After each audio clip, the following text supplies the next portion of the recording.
नमस्कार दोस्तों, स्वागत है आपका YouTube चैनल हिंदी भाषा कुंज में। दोस्तों, आज के वीडियो में हम चर्चा करने वाले हैं हिंदी के पहले नाटक, पहला उपन्यास और पहली कहानी कौन सी हैं। इस संबंध में अलग अलग विद्वानों ने अपने अलग अलग मत दिए हैं।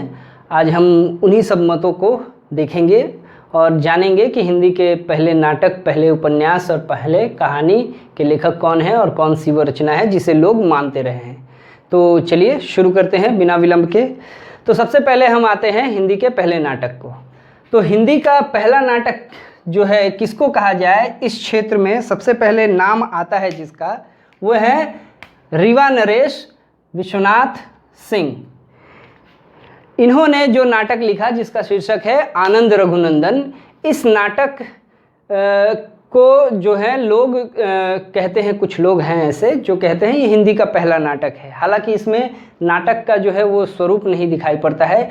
उस वक्त जो है नाटक ब्रज भाषा का उस पर बहुत ज़्यादा प्रभाव था, इसलिए इसको हिंदी का नाटक कहना थोड़ा ठीक नहीं लगता है, क्योंकि इसमें ब्रज भाषा बहुत ही ज़्यादा मिली हुई थी। और इस नाटक की जो तिथि है उसकी तिथि भी अनिश्चित है।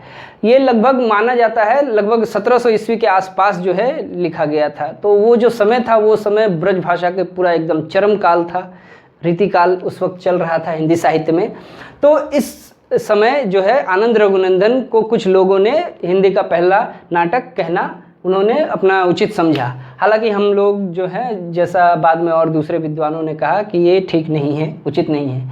अगला जो नाटक आता है ये भारतेंदु के पिता जो थे, उनका नाम जो है गिरधर दास नाम से उन्होंने लिखा था, लेकिन ऐसे गोपाल चंद नाम था उनका। तो भारतेंदु के पिता जो सेठ अमीचंद, जिन्होंने सिराजुद्दौला को पराजित करने में लॉर्ड क्लाइव की मदद की थी, तो भारतेंदु के दादा थे वो। तो उनके पुत्र सेठ गोपाल चंद और गोपाल चंद के पुत्र थे भारतेंदु हरिश्चंद्र। तो भारतेंदु के पिता जी ने नाटक लिखा नहुस, जिसका प्रकाशन हुआ 1857 में।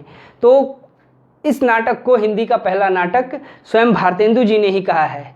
उन्होंने कालचक्र जो एक ग्रंथ है जिसमें वो विश्व के प्रसिद्ध घटनाओं का तिथि निर्धारण कर रहे थे, तिथियों के साथ उसको नोट कर रहे थे कि ये घटनाएं जो हैं वो प्रसिद्ध घटनाएं हैं, महत्वपूर्ण घटनाएं हैं। तो उसमें उन्होंने नोट किया हिंदी का पहला नाटक जो है वो मेरे पूज्य पिताजी गोपाल चंद यानी गिरधर दास जी द्वारा लिखा गया नहुस नाटक है। तो इस नाटक में भी जो है हमें देखने को मिलता है हिंदी के साथ साथ ब्रज भाषा बहुत ज़्यादा घुली मिली है। पूरी तरह से ये हिंदी में या खड़ी बोली में नहीं लिखा गया है, ये ब्रज भाषा का बहुत ज़्यादा प्रभाव है, इसलिए इसे भी पहला नाटक कहना उचित नहीं लगता है। इसके बाद आते हैं शकुंतला। ये जो नाटक है जिसकी रचना जो है राजा लक्ष्मण सिंह ने की। राजा लक्ष्मण सिंह जिस वक्त फोर्ट विलियम कॉलेज की स्थापना हुई थी, भाषा मुंशी वगैरह थे उसमें, लल्लू जी लाल, सदल मिश्र वगैरह, तो उनके समकालीन थे ये। तो राजा लक्ष्मण सिंह ने भी हिंदी के विकास में बहुत महत्वपूर्ण योगदान दिया था। तो सबसे पहले पूरी तरह से हिंदी में लिखा गया अगर नाटक कहा जाए किसी को तो वो शकुंतला ही था। शकुंतला ही हिंदी में लिखा गया नाटक कहा जा सकता है, हिंदी भाषा में लिखा गया ये पहला नाटक था शकुंतला, और लोग इसको मानते हैं जिसकी रचना 1861 ईस्वी में हुई है। लेकिन अगर पूरे नाटक को हम उसकी संरचना को ध्यान में देखें और जो है नाटक के जो तत्व होते हैं उसके आधार पर अगर देखा जाए तो ये भारतेंदु का जो नाटक है विद्या सुंदर, जिसका प्रकाशन 1868 में हुआ है, उसको हम जो है हिंदी का पहला नाटक कह सकते हैं। ठीक है। तो भारतेंदु का जो विद्या सुंदर है जिस वर्ष प्रकाशित हुआ यानी 1868 में, उसी साल जो है एक और नाटक का प्रकाशन हुआ जानकी मंगल, जो शीतला प्रसाद त्रिपाठी जी ने लिखा था। तो इस नाटक का प्रकाशन भी दोनों साथ में हुआ, लेकिन जो है विद्या सुंदर भारतेंदु जी का नाटक पहले प्रकाशित हुआ था। तो इस आधार पर हम जो है कह सकते हैं कि विद्या सुंदर जो है हिंदी का पहला नाटक है। तो एक बात बताना मैं चाहता हूँ ताकि ये जहन में रहे, ये बहुत महत्वपूर्ण बात है और बहुत इंटरेस्टिंग भी है कि शीतला प्रसाद त्रिपाठी जी का जो नाटक है जानकी मंगल, इसका जो है उसी वर्ष कुछ महीने के अंतर में ही मंचन भी हुआ था स्टेज पर। और ये बहुत ही दिलचस्प बात है कि उसमें अभिनेता के रूप में एक कैरेक्टर जो थे वो स्वयं भारतेंदु थे। यानी भारतेंदु न केवल नाटक की रचना करते थे बल्कि वो अभिनय भी किया करते थे। बहुत सारे नाट्य मंचों की स्थापना भी उन्होंने की है। इसके पहले के वीडियो में हमने देखा है जब हम भारतेंदु काल पर पहला वीडियो बना रहे थे। तो ये हिंदी के कुछ पहले नाटक हुए और पहले नाटकों के बारे में जो है लोग विद्वान जो हैं इस तरह से अलग अलग नाटकों को अपना मत देते रहे हैं। कुछ लोग जो है कहते हैं कि आनंद रघुनंदन जो है वो पहला नाटक है, हालांकि इसको जो है ब्रज भाषा बहुत प्रभाव रहा इस पर। नहुष पर भी जो है ब्रज भाषा का प्रभाव हमें देखने को मिलता है, जो कि भारतेंदु के पिताश्री जी ने लिखा था, गिरधर दास जी ने, यानी गोपाल चंद जो उनका वास्तविक नाम था। ठीक है, तो पहला पूरी तरह से हिंदी में लिखा गया नाटक अगर कहें खड़ी बोली में तो वो शकुंतला थी, और जो कि एक अनुदित नाटक है। कालिदास का जो संस्कृत नाटक है अभिज्ञान शाकुंतलम, उसका ही अनुवाद है ये हिंदी में अनुवाद। हालांकि विद्या सुंदर भी जो है ये अनुदित नाटक ही है, लेकिन जो है शकुंतला से ज़्यादा नाटक के अच्छे माने तत्व जो है, नाटक के तत्व जो हैं वो शकुंतला में बहुत ज़्यादा सबल रूप में देखने को मिलते हैं, विद्या सुंदर में, माफ़ कीजिएगा। ठीक है, तो ये हुए हिंदी के कुछ महत्वपूर्ण नाटक जिनको आरंभिक नाटक के श्रेणी में रखा जाता है। हालांकि भारतेंदु जो हैं, भारतेंदु अपने युग के प्रतिनिधि थे, उनके अलावा भी बहुत सारे सशक्त लेखक थे। वहाँ दूसरा भारतेंदु कहे जाने वाले प्रताप नारायण मिश्र भी थे, किंतु नाटकों के क्षेत्र में अगर देखा जाए तो आधुनिक युग आगे का जो चरण है, आधुनिक युग के जो है आपके द्विवेदी युग हो गए, छायावाद हो गया या दूसरे युग हो गए, तो उन युगों के जो नाटक हैं उनका संबंध अगर केवल किसी रचनाकार से जुड़ता है भारतेंदु युग में तो वो भारतेंदु हरिश्चंद्र ही हैं। और उनमें भी भारतेंदु हरिश्चंद्र के सभी नाटकों के साथ नहीं जुड़ता है संबंध। दो नाटक हैं ऐसे जिनके साथ संबंध जुड़ता है। एक का नाम है भारत दुर्दशा, भारत दुर्दशा, और एक का नाम है अंधेर नगरी। ये जो दो नाटक हैं, ये जो दो नाटक लिखे भारतेंदु ने, ये बहुत ही महत्वपूर्ण हैं और इसमें कई सारी बातें ऐसी हैं जो बेहद जो है ज़रूरी हैं और आगे के युगों को प्रेरणा देती हैं। तो भारत दुर्दशा एकमात्र में जो है वो नाटक है जिसको पहला नाटक कहा जाता है राजनीतिक नाटक। भारत दुर्दशा को पहला राजनीतिक नाटक कहा जाता है। लेकिन जिस नाटक के साथ आगे के जो आगामी युग हैं उनका संबंध जुड़ता है सबसे ज़्यादा, वो है अंधेर नगरी। ये एक छोटा सा प्रहसन है। भारतेंदु ने एक छोटा सा प्रसंग, एक लोक कथा को आधार बनाकर उन्होंने इस नाटक की रचना की, और इस नाटक में जैसे उन्होंने इतना कॉम्पैक्ट, इतना सुगठित ढंग से उन्होंने, इतनी कलात्मकता के साथ उन्होंने जो है अत्याचारी और शोषक जो राजा है, अविवेकी राजा और राज्य और उसकी कार्य प्रणालियों को चित्रित किया है, ये अपने आप में अभूतपूर्व है। तो अंधेर नगरी जो है इस नाटक के माध्यम से, रामविलास शर्मा जी कहते हैं कि भारतेंदु ने इस नाटक के माध्यम से ये दिखाने का प्रयास किया है कि कैसे एक लोक कथा को भी जो है रचनात्मक स्तर पर हम किस तरह से यूज़ कर सकते हैं जन जागरण फैलाने में, जागृति फैलाने में। तो भारत दुर्दशा में अंग्रेजी राज की बहुत ही निंदा की गई है, उसमें बहुत सारा। तो ये नाटक हो गए, पहला नाटक। हालांकि जब हम पढ़ेंगे आगामी वीडियो में, हम जब देखेंगे नाटकों का विकास, तो उसमें हम पूरा डिटेल में और भी बहुत से नाटकों के बारे में पढ़ेंगे। चलिए आज दूसरा जो शीर्षक है उसको लेते हैं, क्योंकि समय नहीं है, वीडियो लंबा हो जाएगा। तो दूसरा जो शीर्षक है वो है पहला उपन्यास। हिंदी का पहला उपन्यास किसे माना जाए? तो बहुत से रचनाकार जो हैं, आलोचक, वो कहते हैं कि भारतेंदु का जो है अंतिम रचना, भारतेंदु की ये अंतिम रचना है, एक कहानी कुछ आप बीती कुछ जग बीती। इसको कुछ लोग कहते हैं कि ये हिंदी का पहला उपन्यास है। हालांकि इसके कुछ ही पन्ने लिखे गए हैं, ये उपन्यास पूरा नहीं हुआ है और कुछ ही पन्ने लिखे गए हैं। जैसे कि प्रेमचंद का जो उपन्यास है, जो अंतिम उपन्यास मंगलसूत्र, वो कुछ ही पेजेस उसके लिखे गए हैं। तो उसी आधार पर भारतेंदु का भी ये कुछ ही पेज लिखा गया है। लेकिन विद्वान कहते हैं कि इसमें उपन्यास की पूरी संभावना दिखाई पड़ती है, एक अच्छे उपन्यास की पूरी संभावना दिखाई पड़ती है। अफसोस भारतेंदु इसको पूरा नहीं कर पाए और बहुत ही कम आयु में वो चल बसे। तो कुछ लोग कहते हैं इसका, लेकिन चूंकि ये पूरा तो हुआ नहीं तो पहला उपन्यास हम कैसे कह दें।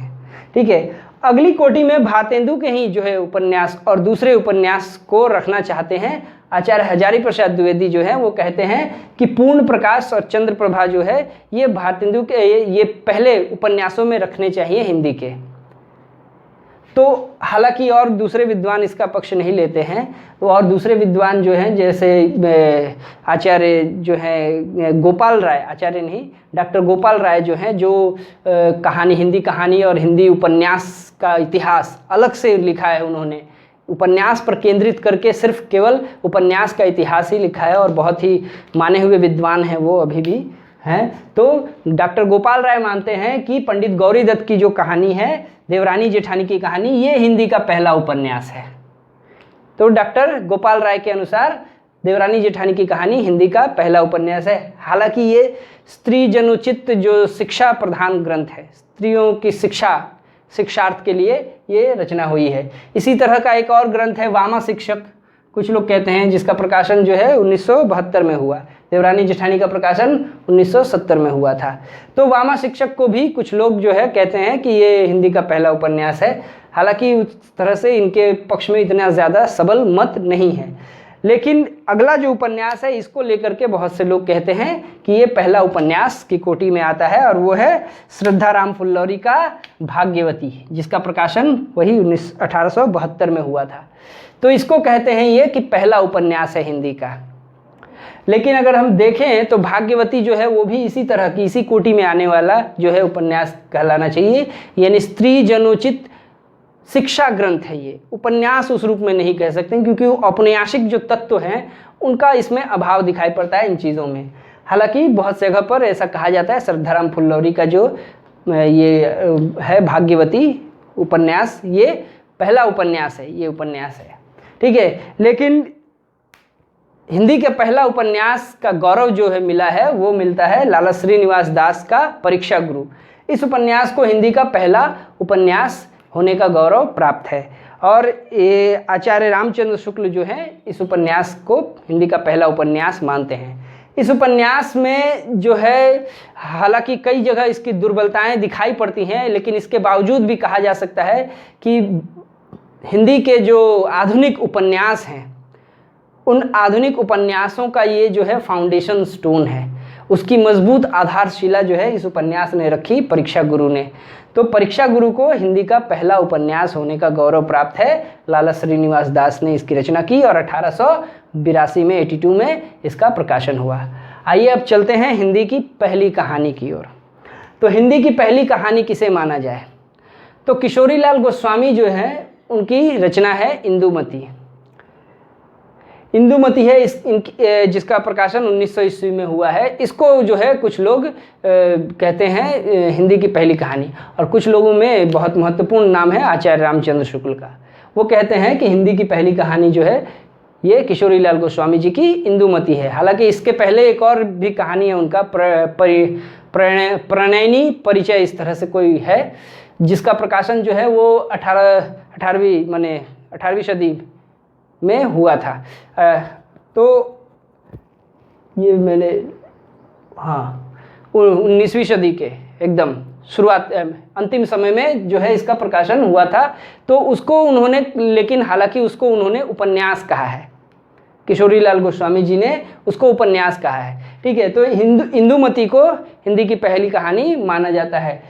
और इसके बाद प्लेग की चुड़ैल, कुछ लोग कहते हैं ये भी जो है हिंदी की पहली कहानी है। कुछ लोगों का मत है कि प्लेग की चुड़ैल यानी लाला भगवान दीन द्वारा रचित कहानी जो है ये जो है पहली कहानी है हिंदी की। वहीं जो है डॉक्टर लक्ष्मी नारायण जो हैं वो कहते हैं कि नहीं, आचार्य रामचंद्र शुक्ल की जो कहानी है 11 वर्ष का समय, जिसका प्रकाशन 1930 में हुआ था, ये पहली कहानी है हिंदी की। ठीक है, इसके अलावा कुछ लोग जो हैं बंग महिला दुलाई वाली, ठीक है, बंग महिला की दुलाई वाली जो कहानी है जिसका प्रकाशन 1903 में हुआ था, इसको वो कहते हैं कि ये हिंदी की पहली कहानी है। बंग महिला का जो वास्तविक नाम है वो है रजनीबाला घोष। इनका वास्तविक नाम क्या है? रजनीबाला घोष। रजनीबाला घोष। तो इनका ये वास्तविक नाम है, परीक्षा में पूछा जाता है, इसलिए नोट कर लीजिएगा। तो दुलाई वाली को कुछ लोग जो है हिंदी की पहली कहानी कहते हैं, ठीक है।